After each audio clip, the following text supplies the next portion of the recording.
આપણે મત્સ્યપુરાણના 69મા દિવસની કથાને આગળ વધારી 253મો અધ્યાય વાસ્તુચક્રનું વર્ણન.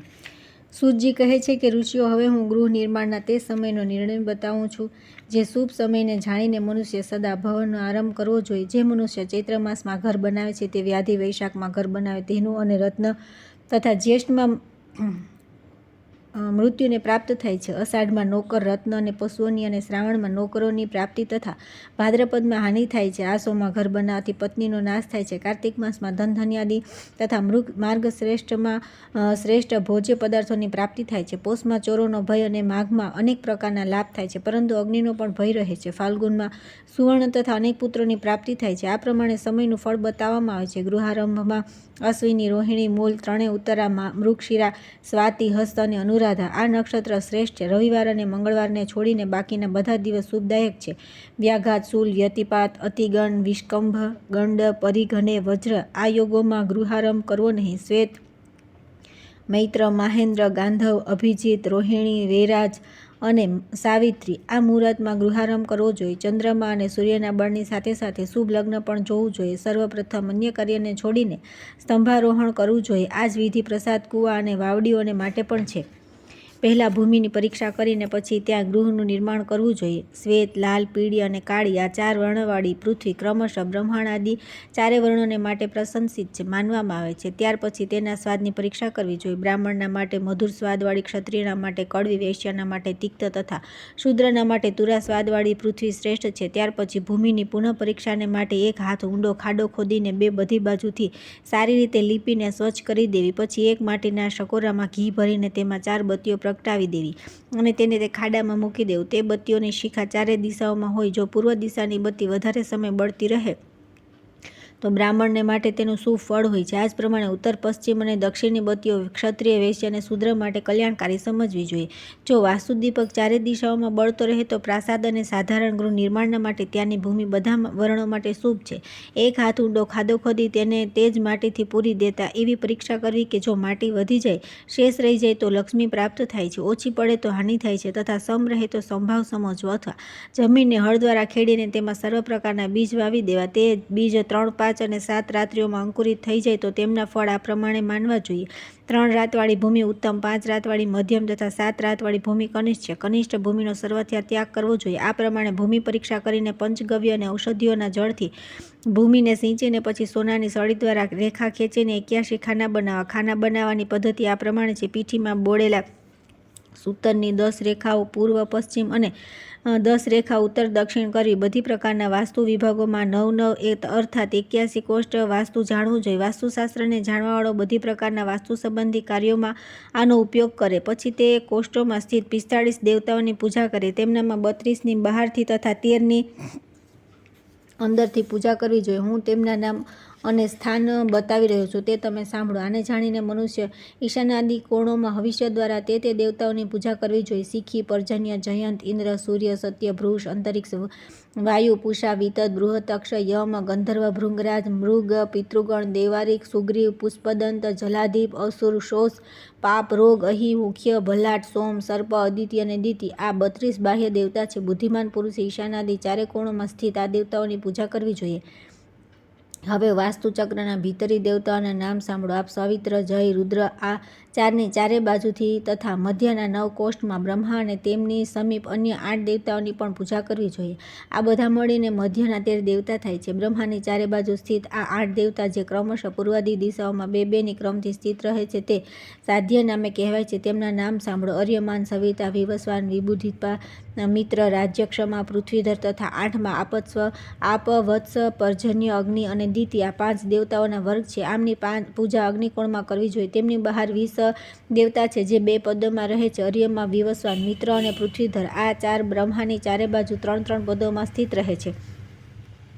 હવે હું તેમના વંશોને અલગ અલગ સંક્ષેપમાં કહું છું. વાયુથી લઈ રોગ પર્યંત, પિતૃગણથી શીખી પર્યંત, મુખ્યથી વૃષ પર્યંત, શોષથી વિતત પર્યંત, સુગ્રીવથી અદિતિ પર્યંત તથા મૃગથી પર્જન્ય પર્યંત એ જ વંશ કહેવામાં આવ્યા છે. ક્યાંક ક્યાંક મૃગથી લઈને જય પર્યંત વંશ કહેવામાં આવ્યો છે.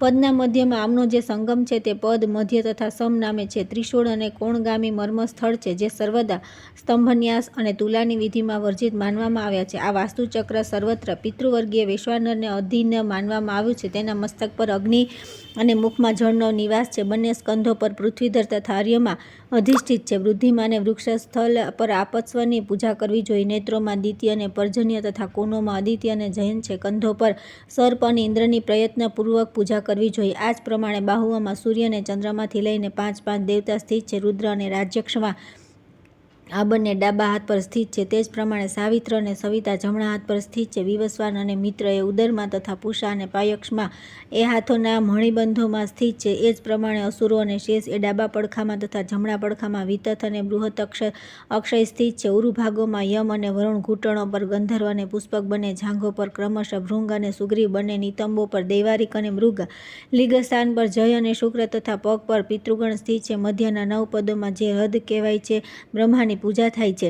બ્રહ્માએ પ્રસાદના નિર્માણમાં 64 પદોવાળા વાસ્તુને શ્રેષ્ઠ બતાવેલ છે. તેના 4 પદોમાં બ્રહ્મા તથા નેત્રના કોણોમાં આપવત્સ, સવિતા વગેરે 8 દેવો સ્થિત છે. વસ્તુના બહારવાળા કોણોમાં પણ અગ્નિ વગેરે 8 દેવતાઓનો નિવાસ છે તથા 2 પદોમાં જયંત વગેરે 20 દેવતા સ્થિત છે. આ પ્રમાણે 64 પદવાળા વાસ્તુચક્રમાં દેવતાઓની સ્થિતિ કહેવામાં આવી છે. ગૃહારંભના સમયે ગૃહપતિના જે અંગમાં ખંજવાળનો અહેસાસ થાય છે, મહેલ તથા ભવનમાં વાસ્તુનો તેજ રંગ પર રોપાયેલ શલ્ય યા ખીલાને કાઢી લેવા જોઈએ, કેમ કે શાલ્ય સહિત ગૃહ ભયદાયક અને શલ્ય રહિત કલ્યાણકારક હોય છે. વસ્તુના આધીન અને અંગરત હોવું સર્વથા ત્યાજ્ય. આ પ્રમાણે નગર, ગામ અને દેશ બધી જગ્યાએ દોષોનો પરિત્યાગ કરવો જોઈએ. દ્વિજવરો. હવે હું ચતુશાલ, ત્રિશાલ, દ્વિશાળ તથા 1 શાલવાળા ભવનોના નામ અને સ્વરૂપનું વર્ણન કરીશ. ત્યાર પછી આવે છે 254મો અધ્યાય, વાસ્તુશાસ્ત્રની અંતર્ગત રાજપ્રસાદ વગેરેની નિર્માણ વિધિ.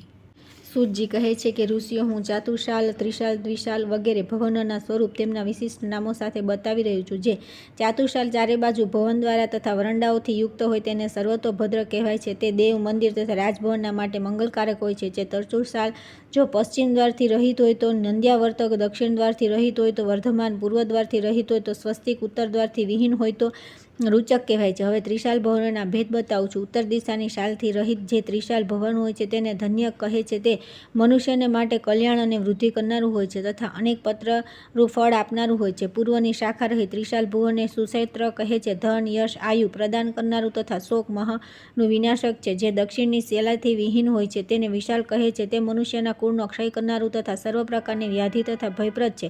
જે પશ્ચિમ શાળાથી હીન હોય તેનું નામ પક્ષધન છે. તે મિત્ર, બંધુ અને પુત્રોને વિનાશક તથા સર્વ પ્રકારે ભયપ્રદ છે. હવે દ્વિશાલોનો ભેદ કહું છું. દક્ષિણ તથા પશ્ચિમ 2 શાલાઓથી યુક્ત ભવનને ધાન્યપ્રદ કહે છે. તે મનુષ્યના માટે કલ્યાણકારી તથા પુત્રપદ કહેવાય છે. પશ્ચિમ અને ઉત્તર શાલવાળા ભવનને યમ સૂર્ય નામક શાલ કહે છે. તે મનુષ્યના માટે રાજા અને અગ્નિથી ભયદાયક અને કુળ વિનાશક હોય છે. જે ભવનમાં માત્ર પૂર્વ અને ઉત્તરની જ 2 શાલાઓ હોય છે તેને દંડ કહે છે. તે અકાળ મૃત્યુ તથા શત્રુપક્ષથી ભય ઉત્પન્ન કરનાર હોય છે. જે પૂર્વ અને દક્ષિણની શાલાઓથી યુક્ત દ્વિશાલા ભવન હોય તેને ધન કહે છે. તે મનુષ્યના માટે શસ્ત્ર તથા પરાજયનો ભય ઉત્પન્ન કરનાર છે. આ જ પ્રમાણે માત્ર પૂર્વ તથા પશ્ચિમ તરફ બનેલું ચુલી નામક દ્વિશાલ ભવન મૃત્યુ સૂચક છે. તે સ્ત્રીઓને વિધવા કરનારું તથા અનેક પ્રકારે ભયપ્રદ હોય છે. માત્ર ઉત્તર અને દક્ષિણની શાલાઓથી યુક્ત દ્વિશાલ ભવન મનુષ્યના માટે ભયદાયક છે. તેથી આવા ભવન બનાવવા નહીં. બુદ્ધિમાનો સદા સિદ્ધાર્થ અને વજ્રથી ભિન્ન દ્વિશાલ ભવન બનાવવું જોઈએ. હવે હું રાજભવન વિશે વર્ણન કરું છું. ઉત્તમ વગેરે ભેદથી 5 પ્રકારનું હોય છે. 108 હાથના વિસ્તારવાળું રાજભવન ઉત્તમ છે. અન્ય 4 પ્રકારના ભવનોમાં વિસ્તાર ક્રમશઃ 8 હાથ ક્રમ થતો જાય છે, પરંતુ 5 પ્રકારના ભવનોમાં લંબાઈ વિસ્તારના ચતુર્થાંશથી વધારે હોય છે. હવે હું યુવરાજના 5 પ્રકારના ભવનો વર્ણન કરી રહ્યો છું. તેમાં ઉત્તમ ભવનોની ચોડાઈ 80 હાથની હોય છે. અન્ય 4ની ચોડાઈ ક્રમશઃ 6 હાથ ઓછી થતી જાય છે. 5 ભવનોની લંબાઈ ચોડાઈથી 1/3 વધારે કહેવામાં આવી છે. આ જ પ્રમાણે હવે હું સેનાપતિના 5 પ્રકારના ભવનોનું વર્ણન કરું છું. તેના ઉત્તમ ભવનની ચોડાઈ 64 હાથની જોઈએ. અન્ય 4 ભવનોની ચડાઈ ક્રમશઃ 6 હાથ ઓછી થતી થાય છે. 5ની લંબાઈ ચોડાઈના ષષ્ઠાંશથી વધારે હોવી જોઈએ. હવે હું મંત્રીઓના પણ 5 પ્રકારના ભવન બતાવી રહ્યો છું. તેમનામાં ઉત્તમ ભવનનો વિસ્તાર 8 હાથે હોય છે તથા અન્ય 4 ક્રમશઃ 4 હાથ પહોળા હોય છે. આ 5ની લંબાઈ ચોડાઈના અષ્ટાંશથી વધારે કહી છે. હવે હું સામંત, નાના રાજા અને અમાત્ય, નાણામંત્રી લોકોના 5 પ્રકારના ભવનોને બતાવું છું. આમાંના ઉત્તમ ભવનની ચોડાઈ 48 હાથની હોવી જોઈએ તથા અન્ય 4ની ચોડાઈ ક્રમશઃ 4 હાથ ઓછી કહી છે. આ 5 ભવનોની લંબાઈ ચોડાઈની અપેક્ષા સવાઈ વધારે કહી છે. હવે શિલ્પકાર, કંચુકી, અંતઃપુરનો રક્ષક અને વેશ્યાઓના 5 પ્રકારના ભવનોને સાંભળો. આ બધા ભવનોની ચોડાઈ 28 હાથ કહેવામાં આવી છે. અન્ય 4 ભવનોમાં ચોડાઈ ક્રમશઃ 2 હાથની ઓછી હોય છે. લંબાઈ ચોડાઈથી 2 ગણી કહી છે. હવે હું દૂત, કર્મ કરવાવાળા તથા પરિવારના અન્ય લોકોના 5 પ્રકારના ભવનોને બતાવી રહ્યો છું. તેમની ચોડાઈ 12 હાથની તથા લંબાઈ તેનાથી સવાઈ વધારે હોય છે. બાકીના 4 ગૃહોની ચોડાઈ ક્રમશઃ અડધો હાથ ઓછી હોય છે. હવે હું જ્યોતિષી, ગુરુ, વૈદ્ય, સભાપતિ અને પુરોહિત આ બધાના 5 પ્રકારના ભવનોનું વર્ણન કરી રહ્યો છું. તેમના શ્રેષ્ઠ ભવન ચોડાઈ 40 હાથ હોય છે. બાકીના 4ની ક્રમશઃ 4 હાથ ઓછી હોય છે. આ 5 ભવનોની લંબાઈ ચોડાઈના ષષ્ટાંશથી અધિક હોય છે. હવે ફરી સામાન્ય રીતે 4 વર્ણના માટે 5 પ્રકારના ગ્રહોનું વર્ણન કરું છું. તેમનામાં બ્રાહ્મણના ઘરની ચોડાઈ 32 હાથ હોવી જોઈએ.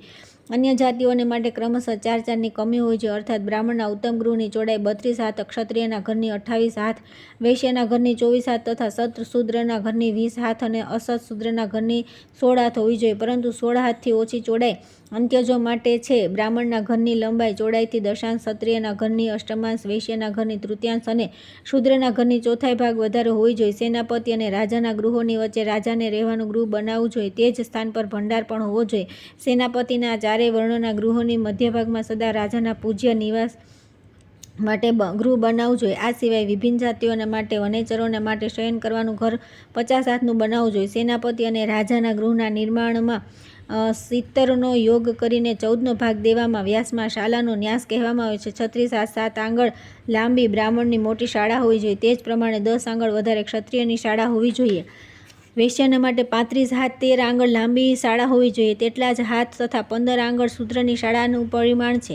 શાળાની લંબાઈના 3 ભાગ પર જો સામેની બાજુ ગલી બની હોય તો શોષણિક નામક વાસ્તુ છે. પાછળ તરફ ગલી હોય તો શ્રેયોચ્છ કહેવાય છે. જો બંને બાજુમાં રસ્તો હોય તો સાવષ્ટંભ તથા 4 બાજુ રસ્તો હોય તો સુસ્તિંભ નામક વસ્તુ કહેવામાં આવે છે. આ 4 પ્રકારની વિધિઓ 4 વર્ણો માટે મંગલદાયી છે. શાલાના વિસ્તારનો 16મો ભાગ તથા 4 હાથ આ પહેલા ઓરડાની ઊંચાઈનું માપ છે. વધારે ઊંચો કરવાથી હાનિ થાય છે. આના પછી અન્ય બધા ઓરડાઓની ઊંચાઈ 12મા ભાગની બરાબર રાખવી જોઈએ. જો પાકી ઈંટોની દિવાલ બનાવાઈ રહી છે તે ઘરની ચોડાઈના 16મા ભાગના પરિમાણ જેટલી જાડાઈ હોવી જોઈએ. તે દિવાલ લાકડા તથા માટીની પણ બનાવી શકાય. બધી વસ્તુઓમાં અંદરના માપ અનુસાર લંબાઈ ચોડાઈનું માન શ્રેષ્ઠ માનવામાં આવે છે. ઘરના વ્યાસથી 50 આંગળ વિસ્તાર તથા 18 આંગળ વેધથી યુક્ત દ્વાર ચોડાઈ હોવી જોઈએ. તેની ઊંચાઈ ચોડાઈથી 2 ગણી હોવી જોઈએ. જેટલી ઊંચાઈ દ્વારની હોય તેટલી જ દરવાજાઓમાં લાગેલી શાખાઓની પણ હોવી જોઈએ.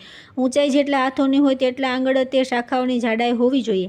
આ જ બધું વાસ્તુવિદ્યા ના જ્ઞાતાઓએ બતાવ્યું છે. દ્વારના ઉપરનો કળશ તથા નીચેની ડેલી આ બંને શાખાઓથી અડધા વધારે જાડા હોય અર્થાત આમને શાખાઓથી દોઢા જાડા રાખવા જોઈએ.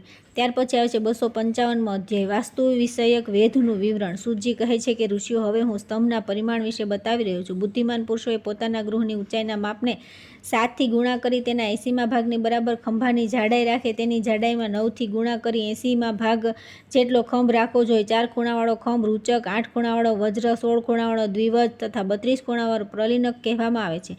મધ્ય ભાગમાં જે થાંભલો વૃત્તાકાર ગોળાકાર હોય છે તેને વૃત્ત કહેવામાં આવે છે. આ 5 પ્રકારના થાંભલા બધી પ્રકારના વાસ્તુકાર્યમાં પ્રશંસનીય છે. આ બધા સ્તંભ પદ્મ, વલ્લી, કુંભ, પત્ર અને દર્પણથી વિચિત્રિત રહેવા જોઈએ. આ કમળો તથા કુંભોમાં સ્તંભના 9મા અંશની બરાબર અંતર રહેવું જોઈએ. સ્તંભના બરાબર ઊંચાઈને તુલા તથા તેનાથી ન્યૂનને ઉપતુલા કહે છે. માનના 3જા અથવા 4થા ભાગથી હીન જે તુલા છે તે ઉપતુલા છે. આ ઉપતલા બધી ભૂમિઓમાં રહે છે. તે બધા નિવાસોમાં ગૃહોમાં જમણી બાજુ પ્રવેશ દ્વાર રાખવું જોઈએ. હવે હું ગૃહના જે પ્રશસ્ત દ્વાર છે તે બતાવું છું. પૂર્વ દિશામાં ઇન્દ્ર અને જયંત દ્વાર બધા ગૃહોમાં શ્રેષ્ઠ માનવામાં આવે છે. બુદ્ધિમાન લોકો દક્ષિણ દ્વારોમાં યામ્ય અને વિતતને શ્રેષ્ઠ માને છે. પશ્ચિમ દ્વારોમાં પુષ્પદંત અને વરુણ પ્રશંસિત છે. ઉત્તર દ્વારોમાં ભલાટ અને સૌમ્ય શુભદાયક છે. આ બધા વાસ્તુઓમાં દ્વાર વેધને બચાવવો જોઈએ. ગલી, સડક માર્ગ દ્વારા દ્વાર વેધ થવાથી પૂરા કુલનો ક્ષય થઈ જાય છે. વૃક્ષ દ્વારા વેધ થવાથી દ્વેષમાં વૃદ્ધિ થાય છે. કીચડથી વેધ થવાથી શોક થાય છે અને કૂપ દ્વારા વેધ થવાથી સદાના માટે મિરગીની બીમારી થાય છે. દેવતાથી થવાથી વિનાશ અને સ્તંભથી વેધ થવાથી સ્ત્રી દ્વારા ક્લેશની પ્રાપ્તિ થાય છે.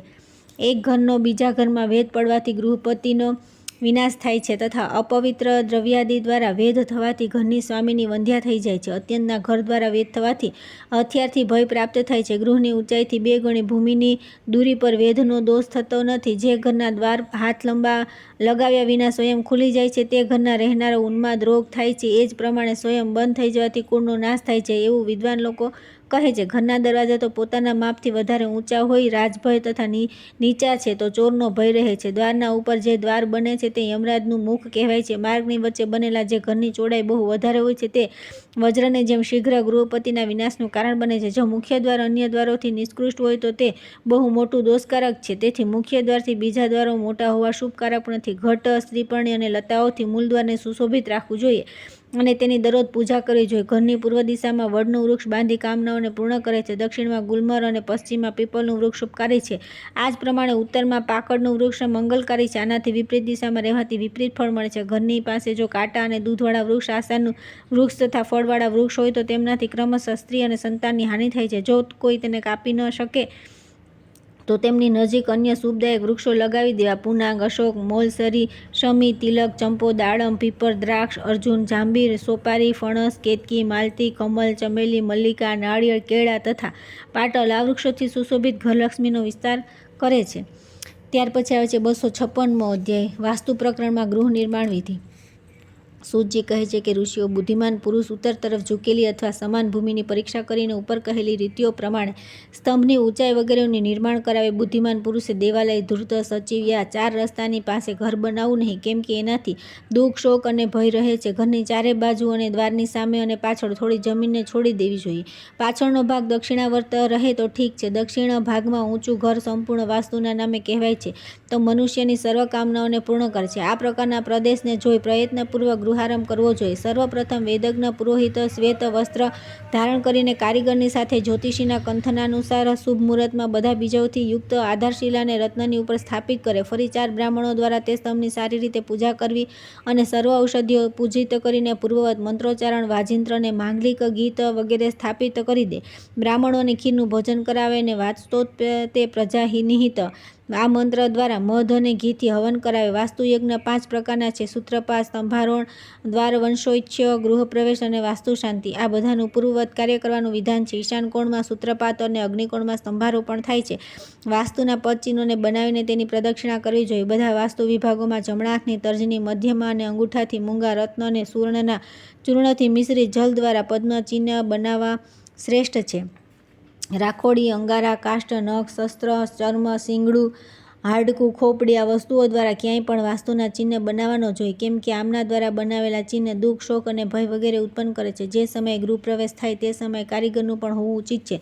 સ્તંભારોપણ અને સૂત્રપાતના સમયે પૂર્વવત શુભ અને અશુભ ફળ આપનારા શુકન હોય છે. જો આવા અવસરો પર કોઈ પક્ષી સૂર્ય તરફ મુખ કરીને કઠોર વાણી બોલે અથવા તે સમયે ગૃહપતિ પોતાના શરીરના કોઈ અંગ પર હાથ મૂકે તો સમજી લેવું જોઈએ કે વાસ્તુના તે જ સ્થાન પર ભય પ્રદાન કરનાર મનુષ્યનું હાડકું પડ્યું છે. સૂત્ર અંકિત કર્યા પછી જો ગૃહપતિ પોતાના અંગનો સ્પર્શ કરે છે તો વાસ્તુને તે જ અંગમાં હાથી, અશ્વ તથા કૂતરાના હાડકાં છે. સૂત્રને લાંબવાતા તે શિયાળ યા કૂતરું ઓળંગી જાય અને ગધેડું મોટે મોટેથી ચીસો પાડે તો તે સ્થાન પર હાડકું હોવું જોઈએ. જો સૂત્રપાતના સમયે ઈશાન કોણમાં કાગડો મીઠા સ્વરમાં બોલે તો વાસ્તુના તે ભાગમાં ગૃહપતિ ઊભો છે ત્યાં ધન છે એવું જાણવું જોઈએ. સૂત્રપાતના સમયે જો સત્ર તૂટી જાય તો ગૃહપતિનું મૃત્યુ થાય. વાસ્તુવેત્તાએ એવું સમજવું જોઈએ કે ખીલાના નીચે તરફ ઝૂકી જવાથી વ્યાધિ, અંગર દેખાય તો ઉન્માદ, કપાલ દેખાય તો ભય અને શંખ અથવા જળજરતુનું હાડકું મળે તો કુલાંગનાઓમાં વ્યભિચારની સંભાવના રહે છે. ભવન નિર્માણના સમયે કારીગર પાગલ થઈ જાય તો ગૃહપતિ અને ઘરનો વિનાશ થઈ જાય છે. સ્થાપિત કરેલ સ્તંભ યા કુંભનો કંધા પર પડી જાય તો ગૃહપતિના માથામાં રોગ થાય છે તથા કળશની ચોરી થઈ જાય તો સંપૂર્ણ કુળનો વિનાશ થઈ જાય છે. કુંભમાં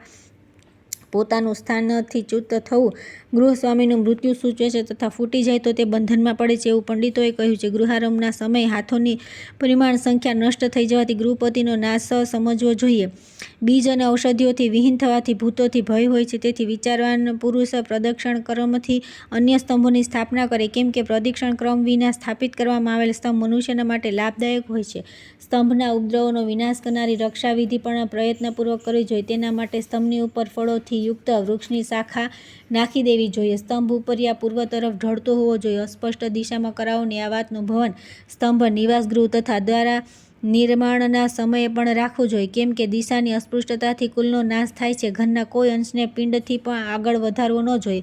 જો વધારવો જોઈએ તો બધી દિશામાં વધારે પૂર્વ દિશામાં વધારવામાં આવેલ વાસ્તુ સદાવેર ઉત્પન્ન કરે છે. દક્ષિણ દિશા તરફ વધારવામાં આવેલું વાસ્તુ મૃત્યુકારી થાય છે. જે વાસ્તુ પશ્ચિમ તરફ વધારવામાં આવે છે તેનાથી ધનનો ક્ષય થાય છે તથા ઉત્તર તરફ વધારેલ દુઃખ અને સંતાપ વધારે છે. જ્યાં અગ્નિકોણમાં વૃદ્ધિ થાય છે ત્યાં અગ્નિનો ભય આપનાર, નૈઋત્ય કોણ વધારવાથી બાળકોનો વિનાશ, વાયવ્ય કોણ વધારવાથી વાત વ્યાધિ ઉત્પાદક ઈશાન કોણમાં વધારવાથી અન્નને માટે હાનિકારક થાય છે.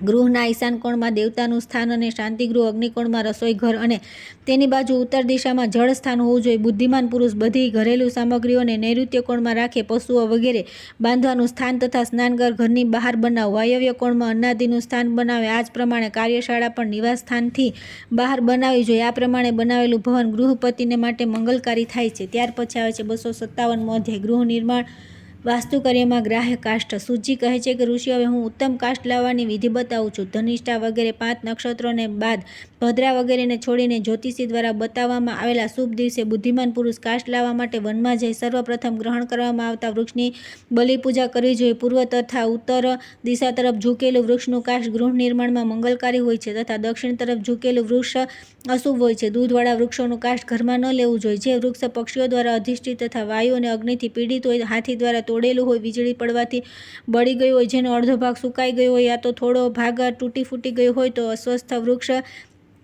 પીપળાનું વૃક્ષ, સમાધિ તથા દેવ મંદિરથી નીકળેલા વૃક્ષ, નદીના સંગમ પર સ્થિત વૃક્ષોને અથવા જે સ્મશાન ભૂમિ, તળાવ વગેરે જળાશય પર ઉગેલા હોય આવા વૃક્ષોને ધનની વિશેષ ઈચ્છાવાળી વ્યક્તિએ છોડી દેવા જોઈએ. આ જ પ્રમાણે કાંટાવાળા વૃક્ષ, કદમ, લીમડો, બેહડો, આંબો વગેરે વૃક્ષોને પણ ઘરના કામોમાં લેવા ન જોઈએ. અસના, અશોકા, મહુડો, સર્જ અને સાખુનું કાષ્ઠ મંગલપ્રદ છે. ચંદન, કટહર, દેવદાસ તથા દારૂ હલ્દીના કાષ્ઠ ધનપ્રદ કહેવામાં આવે છે. 1, 2 અથવા 3 પ્રકારના કાષ્ઠ દ્વારા બનાવેલું મકાન શુભ હોય છે. ધનદાયક શીશમ, શ્રીપર્ણીના કાષ્ઠ એકલા જ વાપરવા જોઈએ. કટહલ, ચીડ, અર્જુન વગેરે વૃક્ષના કાષ્ઠ પણ એકલા જ વાપરવા જોઈએ. અન્ય કાષ્ઠની સાથે વાપરવા સુપ્રદ નથી. વૃક્ષ કાપતા તેમાં જો પીળા વર્ણનું ચિહ્ન મળે તો ભાવિ ગૃહમાં, જો ઘો, મંજીઠ રંગ દેખાય તો દેડકાનો નીલો રંગ જોવા મળે તો સર્પનો અરુણ રંગથી, છીપકલીનો મોતી જેવા શ્વેત ચિહ્નથી જળનો ભય રહે છે. આ પ્રમાણે ગર્ભવાળા વૃક્ષને વાસ્તુકાર્યમાં ન લેવું જોઈએ. પહેલાથી કાપેલા વૃક્ષને શુભદાયી શુકનો સાથે લઈ શકાય છે. ઘરની ચોડાઈથી લંબાઈના માપમાં ગુણીને 8નો ભાગ દેવો. જે શેષ રહે તે અયત જાણવું જોઈએ. હવે હું તમને 8નું રહસ્ય કહું છું, તે કરશોની.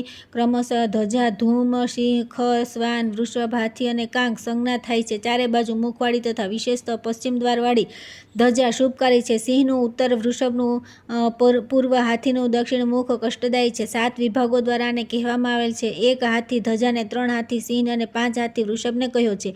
આમના સિવાય જે ત્રિકોણસ્થ હોય તેમનો ઉપયોગ કરવો નહીં. વિચક્ષણ પુરુષે ઉત્તરાર્ષના અંકને 8થી ગુણા કરીને 27નો ભાગ દેવાથી જે શેષ રહે તેને નક્ષત્ર જાણે. ફરી તે નક્ષત્રમાં 8નો ભાગ દેવાથી જે શેષ રહે તે વ્યય માનવામાં આવ્યો છે. જેમાં વ્યય વધારે નીકળે તેનો ઉપયોગ કરવો નહીં. આય અધિક હોય તો શાંતિકારક છે એવું હરિએ કહ્યું છે. ઘરનું કાર્ય પૂર્ણ થઈ ગયા પછી તેમાં માંગલિક શાંતિ માટે શ્રેષ્ઠ બ્રાહ્મણોને આગળ કરીને દહીં, અક્ષતાંબાના પાન, પુષ્પ અને ફળ વગેરેથી સુશોભિત જળપૂર્ણ કળશ આપી તથા અન્ય બ્રાહ્મણોને સુવર્ણ અને વસ્ત્ર આપી તે ભવનમાં ગૃહપતિએ પ્રવેશ કરવો જોઈએ. તે સમયે ગૃહસૂત્રમાં પ્રસાદ અને વાસ્તુ શાંતિ માટે જે વિધિ કહી છે તે અનુસાર હવન તથા બલિકર્મ કરવા જોઈએ. પછી ભક્ષ્ય અને ભોજ્ય પદાર્થો દ્વારા બ્રાહ્મણોને સંતુષ્ટ કરવા, ત્યારબાદ શ્વેત વસ્ત્ર ધારણ કરી ધૂપ વગેરે દ્રવ્યો સાથે ભવનમાં પ્રવેશ કરવો જોઈએ.